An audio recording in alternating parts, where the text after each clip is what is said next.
Hello good morning friends. आज जो हमारा टॉपिक है डिस्कशन का वो है टैक्स प्लानिंग फॉर हॉस्पिटल्स। कोई भी पर्सन इंडिया में anywhere in India with at least 100 beds for patients, यानी कम से कम 100 बेड 100 पेशेंट्स के लिए इंडिया में कहीं भी हॉस्पिटल्स के लिए वो बिल्डिंग बनाता है या हॉस्पिटल्स को ऑपरेट करने के लिए जो भी वो कैपिटल एक्सपेंडिचर इनकर करेगा, कोई भी पर्सन इंडिया में कहीं भी 100 बेड्स फॉर पेशेंट यानी कम से कम 100 बेड 100 पेशेंट्स के लिए उससे वो अपने हॉस्पिटल्स की शुरुआत करता है। तो हॉस्पिटल्स के लिए उसको बिल्डिंग की रिक्वायरमेंट होगी और उसको चलाने के लिए उसको इंस्ट्रूमेंट की रिक्वायरमेंट होगी, मशीन्स लानी पड़ेगी, बड़ी बड़ी अल्ट्रासाउंड सोनियोग्राफी, डिपेंड करता है वो क्या करता है। तो काफ़ी इंस्ट्रूमेंट्स जो होते हैं वो यूज़ किए जाते हैं मेडिकल में।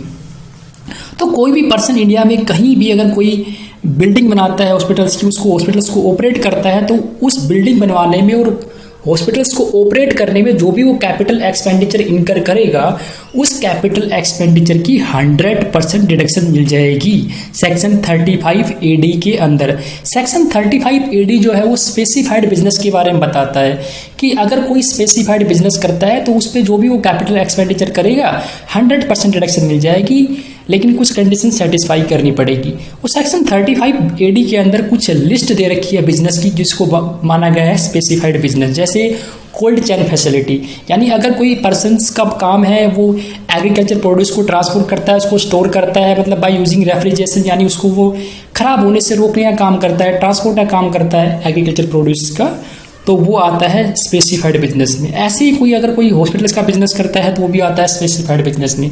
कोई होटल का बिजनेस करता है वो भी आता है स्पेसिफाइड बिजनेस में। कोई पाइपलाइन बिछाने का काम कर रहा है, नेचुरल गैस पेट्रोल की पाइपलाइन बिछाई जा रही है, तो वो भी आता है स्पेसिफाइड बिजनेस में। तो एक लिस्ट दी हुई है स्पेसिफाइड बिजनेस की, तो हॉस्पिटल्स भी एक स्पेसिफाइड बिजनेस में आता है। तो कोई भी पर्सन इंडिया में कहीं भी 100 बेड्स पेशेंट के साथ वो कोई भी बिल्डिंग पे खर्चा करता है या कोई भी बिजनेस कोई हॉस्पिटल्स को ऑपरेट करने के लिए कोई इंस्ट्रूमेंट लेके आता है, तो जितना भी कैपिटल एक्सपेंडिचर होगा उसकी 100% उसको डिडक्शन मिल जाएगी, लेकिन कुछ कंडीशन सेटिस्फाई करनी पड़ेगी। और कैपिटल एक्सपेंडिचर जो है वो होना चाहिए अकाउंट पे चेक से या फिर इलेक्ट्रॉनिक मोड में होना चाहिए अगर एक्सपेंडिचर 10,000 से ज़्यादा है तो। कंडीशन क्या है? पहली कंडीशन, बिजनेस बिल्कुल नया होना चाहिए, there should be a new business and commences after 31 March 2010। Business नया होना चाहिए, उसकी जो शुरुआत है वो 31 मार्च 10 के बाद होनी चाहिए। आप ये भी कह सकते हो ओनर आफ्टर 1 अप्रैल 2010, यानी 1 अप्रैल या उसके बाद बिजनेस की शुरुआत हुई हो। न्यू बिजनेस का मतलब बिजनेस पुराना नहीं होना चाहिए, मतलब कोई ऐसा नहीं कि पुराने बिजनेस का आपने रिकंस्ट्रक्शन कर लिया, कोई स्प्लिटिंग अप कर लिया, आपने टुकड़े बना के फिर से नया बिजनेस कर रहे हो। कैपिटल एक्सपेंडिचर जो है वो कमेंसमेंट ऑफ बिजनेस से पहले होना चाहिए, कमेंसमेंट ऑफ ऑपरेशन से पहले होना चाहिए, यानी काम करने से पहले आपने कैपिटल एक्सपेंडिचर किया हो।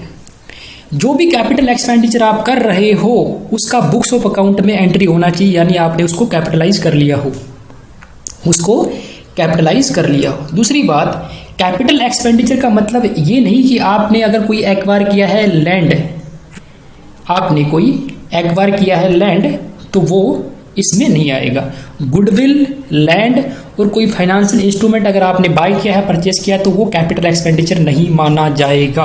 तो सबसे पहले मैंने क्या बताया कि कोई भी पर्सन 100 बेड्स फॉर पेशेंट्स के साथ कोई भी बिल्डिंग बनवाता है हॉस्पिटल्स की, उसको ऑपरेट करने में जो भी वो इंस्ट्रूमेंट यूज़ करता है उस पर वो खर्चा करेगा, उसको हम बोलते हैं कैपिटल एक्सपेंडिचर। क्योंकि जो इंस्ट्रूमेंट्स होते हैं वो उसके लिए एक एसेट है, और एसेट जो है वो रिवेन्यू जनरेट करेगा। बड़ी बड़ी मशीन्स जो मेडिकल में यूज होती है उस पर जो भी खर्चा किया जाता है वो कैपिटल एक्सपेंडिचर होता है। तो ऑपरेट करने के लिए कुछ खर्चा कर रहा है वो, तो कैपिटल एक्सपेंडिचर होता है। तो उसकी 100% डिडक्शन मिल जाएगी सेक्शन 35 AD के अंदर, क्योंकि सेक्शन 35 AD जो है वो स्पेसिफाइड बिजनेस के बारे में बताता है, और हॉस्पिटल भी एक स्पेसिफाइड बिजनेस है और 35 AD की लिस्ट में आता है। तो जो भी कैपिटल एक्सपेंडिचर किया जाएगा उसकी 100% डिडक्शन मिल जाएगी, लेकिन कंडीशन सेटिस्फाई करनी पड़ेगी। पहली condition, there should be a new business, business एकदम नया होना चाहिए, स्प्लिटिंग अप नहीं होना चाहिए, ना ही रिकंस्ट्रक्शन होना चाहिए, पुराना बिजनेस आपने सही ना किया हो। उसके बाद जो कैपिटल एक्सपेंडिचर है वो ऑपरेशन स्टार्ट होने से पहले हुए होने चाहिए। बुक्स ऑफ अकाउंट्स में उसकी एंट्री होनी चाहिए। जो कैपिटल एक्सपेंडिचर आपने किया है वो कैपिटलाइज होना चाहिए। कैपिटल एक्सपेंडिचर में आप अगर कोई लैंड परचेज कर रहे हो, कोई गुडविल परचेज कर रहे हो, कोई फाइनेंशियल इंस्ट्रूमेंट परचेज कर रहे हो, तो वो कैपिटल एक्सपेंडिचर नहीं माना जाएगा। बुक्स ऑफ अकाउंट जो है वो ऑडिट होना चाहिए सर्टिफाइड सीए से, और उसकी जो रिपोर्ट है वो भी सबमिट होनी चाहिए इलेक्ट्रॉनिकली। अब मान लो कि अगर किसी हॉस्पिटल्स की जो रेवेन्यू प्लस कैपिटल एक्सपेंसेस ज़्यादा आ जाता है रिसीट से, यानी उनको प्राप्ति जो हुई है उससे अधिक उनका एक्सपेंसेस खर्चा हो गया, तो ऐसे केसेस में लॉस हो जाएगा उनको। तो क्या बोला कि इस लॉस को कैरी फॉरवर्ड किया जा सकता है, इस लॉस को एक इनडेफिनिट पीरियड के लिए, अनगिनत समय के लिए, यानी कोई लिमिट नहीं है टाइम की। तो आप जो लॉस हुआ है आपको उसको कैरी फॉरवर्ड कर सकते हो, इसको सेट ऑफ भी कर सकते हो, लेकिन आप ध्यान रखना सिर्फ स्पेसिफाइड बिजनेस से ही इसको सेट ऑफ कर सकते हो। यानी या तो हॉस्पिटल्स का बिजनेस, हॉस्पिटल का काम कर रहे हो आप, या फिर जो लिस्ट बता रखी 35 AD के अंदर cold chain facility, pipeline of natural gas, petrol, है ना, होटल्स, तो स्पेसिफाइड बिजनेस की इनकम से ही इस लॉस को आप सेट ऑफ कर सकते हो। ये बात ध्यान में रखनी है। दूसरी बात, अगर आपने कोई एसेट ली, उस पर कैपिटल एक्सपेंडिचर किया, तो ध्यान रखना जिस एसेट पे आप क्लेम कर रहे हो सेक्शन 35 AD यानी डिडक्शन ले रहे हो ना आप 100%, उस एसेट्स को भूल कर भी 8 साल के अंदर सेल मत कर देना। अगर 8 साल से पहले सेल कर दिया तो जितनी आप डिडक्शन आपने क्लेम की है उसमें से हम लेस कर देंगे डेप्रिसिएशन। हम ये मान लेंगे कि आपने उस एसेट को यूज़ किया है, 1 साल 2 साल आपने यूज़ किया, उसमें से लेस कर देंगे डेप्रिसिएशन, जो बच जाएगा वो आपकी इनकम मान ली जाएगी, उस पर टैक्स लग जाएगा। इसको मैंने एक एग्जाम्पल के थ्रू समझाया। देखो, सपोज करो जो पर्सन हॉस्पिटल्स को ऑपरेट कर रहा है, जो पर्सन हॉस्पिटल को ऑपरेट कर रहा है उसके पास एसेट है, और इस एसेट की उसने 35 AD के अंदर डिडक्शन क्लेम कर ली 100%। मान लो एसेट्स की कीमत है 50 लाख रुपए, 50 लाख। इसी एसेट्स को अगर वो विदिन 5 ईयर्स, 5 साल में सेल कर देता है, 5 साल यूज किया सेल कर दिया, तो क्या बोला कि भाई 8 साल से पहले सेल कर दिया आपने, कंडीशन तोड़ दी, तो जितना डिडक्शन आपने क्लेम किया है, कितना किया होगा, 50 लाख पूरा किया होगा आपने, क्योंकि 100% डिडक्शन मिलती है कैपिटल एक्सपेंडिचर की। इसमें से हम ये मान लेंगे कि 5 साल आपने यूज़ किया है, इसका लेस कर देंगे डेप्रिसिएशन, इसमें से जो बच जाएगा वो हो जाएगा आपका डीम्ड इनकम, आपकी इनकम मान ली जाएगी। उसके बाद है टैक्स प्लानिंग फॉर होटल्स। लेकिन उससे पहले बता दूं मैं, आपके माइंड में आ रहा होगा सर टैक्स प्लानिंग कहाँ पे हुआ, आपने तो बात की है कैपिटल एक्सपेंडिचर की, उसको कैपिटल एक्सपेंडिचर की छूट मिल जाएगी। हाँ बिल्कुल, मैंने बात की है कि कैपिटल एक्सपेंडिचर की छूट मिल जाएगी। अब सिंपली आप सोचो, अगर मैं आपसे कहूँ कि आपको जो भी इनकम अर्न हो रही है उसमें जो आप बड़े बड़े खर्चे कर रहे हो कैपिटल एक्सपेंडिचर, मैं उसकी आपको 100% डिडक्शन देता हूँ, तो आपका प्रॉफिट कम नहीं हो जाएगा। तो प्रॉफिट कम होगा तो आपका टैक्स कम आ जाएगा, तो टैक्स प्लानिंग हो गई। और टैक्स प्लानिंग का मतलब क्या होता है, reducing tax liability, tax liability को कम करना टैक्स प्लानिंग होता है। उसके बाद है टैक्स प्लानिंग फॉर होटल्स। अगर कोई होटल का बिजनेस करता है, होटल जो है वो 2 स्टार कैटेगरी या उससे अबाव होना चाहिए, होटल जो है 2 स्टार कैटेगरी या उससे अबाव होना चाहिए। तो अगर कोई पर्सन होटल का बिजनेस करता है और वो बिजनेस जो है वो नॉर्थ ईस्टर्न स्टेट्स में करता है, 2 स्टार होटल होना चाहिए या उससे ऊपर की कैटेगरी का होटल होना चाहिए, नॉर्थ ईस्टर्न स्टेट में होना चाहिए, मतलब मेघालय, मणिपुर, नागालैंड, मिजोरम, सिक्किम, त्रिपुरा, ये है नॉर्थ ईस्टर्न स्टेट्स। और जो बिजनेस की स्टार्ट होनी चाहिए होटल की वो 1 अप्रैल 7 से 31 मार्च 17 के बीच में हुई हो। तो जो भी वो होटल से जो इनकम कमाएगा, जो बिजनेस कमाएगा, जो प्रॉफिट गेन कमाएगा अंडर PGBP हेड, जितनी भी उसको इनकम आएगी 100% डिडक्टेबल होगी 10 सालों के लिए, कंजिक्यूटिव असेसमेंट ईयर के लिए।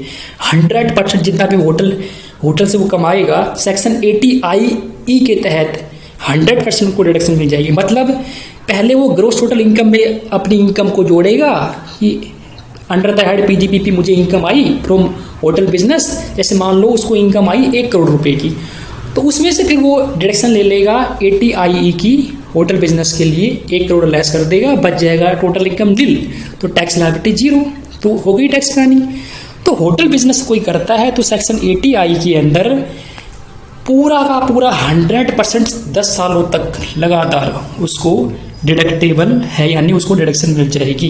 कैपिटल एक्सपेंडिचर जो है वो 10,000 या उससे अधिक होता है तो वो इलेक्ट्रॉनिक मोड में होना चाहिए, लेकिन कुछ कंडीशन सेटिस्फाई करनी पड़ेगी कैपिटल एक्सपेंडिचर के लिए। दूसरी इंपॉर्टेंट बात, अगर कोई होटल का बिजनेस करता है तो वो या तो सेक्शन 80I की डिडक्शन ले लेगा या सेक्शन 35AD की ले लेगा।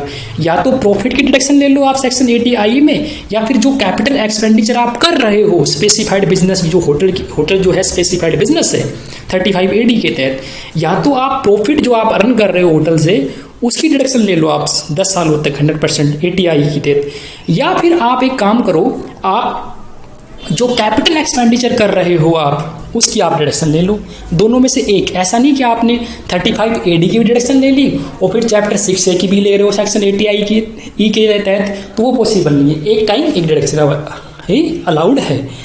तो अगर कोई कैपिटल एक्सपेंडिचर की लेना चाहे होटल का तो सेक्शन 35AD अप्लीकेबल हो जाएगा, लेकिन उसके लिए कुछ कंडीशंस है। कैपिटल एक्सपेंडिचर जो किया जा रहा है उसके लिए कंडीशन है, सेटिस्फाई होगी तो ही डिडक्टेबल होगा अंडर सेक्शन 35AD। वही सिंपल सभी में देखो रिपीट होगी ये कंडीशंस कि बिजनेस नया होना चाहिए, स्प्लिट अप या रिकंस्ट्रक्शन नहीं होना चाहिए। प्लांट मशीनरी जो आई है, ध्यान रखना है जो प्लांट मशीनरी आपने अगर ट्रांसफर के तहत किसी से ली है, यानी कोई प्रीवियस यूज आपने अगर प्लांट मशीनरी ले रहे हो आप उससे बिजनेस आप स्टार्ट कर रहे हो, तो ध्यान रखना जो टोटल वैल्यू होगी प्लांट मशीनरी की उसकी 20% से अधिक वैल्यू नहीं होगी आपके हाथ में उस प्लांट मशीनरी की। मतलब अगर कोई प्लांट मशीनरी जो फॉरेन में है, मतलब इंडिया के बाहर की है, वो इंपोर्ट करते हो आप तो नहीं माना जाएगा कि भाई प्रीवियस में यूज किया गया है। ये बात ध्यान रखना। अगर इंडिया के बाहर से कोई इंपोर्ट होकर आ रही है प्लांट एंड मशीनरी तो ऐसे केसेस में नहीं माना जाएगा कि आप मतलब ये प्रीवियसली यूज है। उसके बाद ऑडिट रिपोर्ट जाएगी फॉर्म नंबर 10CCB के अंदर, वो भी इलेक्ट्रॉनिकली सबमिट होगी। बिजनेस जो है उसकी शुरुआत जो है वो 1 अप्रैल 2010 या उसके बाद होनी चाहिए। देखो कन्फ्यूज मत होना, ऊपर जो डेट लिखी है मैंने 1/4/7 से लेकर 31 मार्च 17 के बीच में, वो डेट है डिडक्शंस के लिए अंडर सेक्शन 80IE। अगर आप प्रॉफिट की डिडक्शन लेना चाहते हो तब बिजनेस आपका ऐसे यहाँ इस डेट में स्टार्ट होना चाहिए नॉर्थ ईस्टर्न स्टेट्स के अंदर। लेकिन अगर आप कैपिटल एक्सपेंडिचर 35AD के अंदर क्लेम करना चाहते हो तो फिर आपका बिजनेस कब स्टार्ट होना चाहिए, 1 अप्रैल 2010 या उसके बाद। उसके बाद कैपिटल एक्सपेंडिचर जो है वो prior to the commencement of business होना चाहिए, यानी बिजनेस स्टार्ट होने से पहले आपने कैपिटल एक्सपेंडिचर किया हो और कैपिटल एक्सपेंडिचर को बुक्स ऑफ अकाउंट में आपने एंट्री की हो, यानी उसको कैपिटलाइज किया हो। और कैपिटल एक्सपेंडिचर में देखो मैंने रिपीट करूँ, मैं होटल अगर मैं हॉस्पिटल्स की तो उसमें भी लिखा हुआ था कि लैंड अगर एक्वायर किया है आपने, गुडविल एक्वायर किया है, फाइनेंशियल इंस्ट्रूमेंट एक्वायर किया है तो वो कैपिटल एक्सपेंडिचर नहीं माना जाएगा। और ध्यान रखना अगर आपने सेल कर दिया, ट्रांसफर कर दिया इस एसेट्स को जिस पे आपने कैपिटल एक्सपेंडिचर क्लेम किया है 100% जो आपने खर्चा किया है एसेट्स के ऊपर, अगर उस एसेट्स को आप 8 सालों के अंदर अगर सेल कर देते हो ना भूल कर भी, तो ध्यान रखना वही प्रोविजन लागू हो जाएगा इस पे। यानी जितना आपने क्लेम किया है 100% अमाउंट उसमें से लेस कर देंगे डेप्रिसिएशन, उतने साल जितने साल आपके पास रही उसमें जो बच जाएगा वो हो जाएगा आपका डिविडेंड इनकम, यानी आपकी इनकम मान ली जाएगी। ओके, थैंक यू बच्चों। इसका 3rd पार्ट जल्दी मैं पब्लिश करूँगा।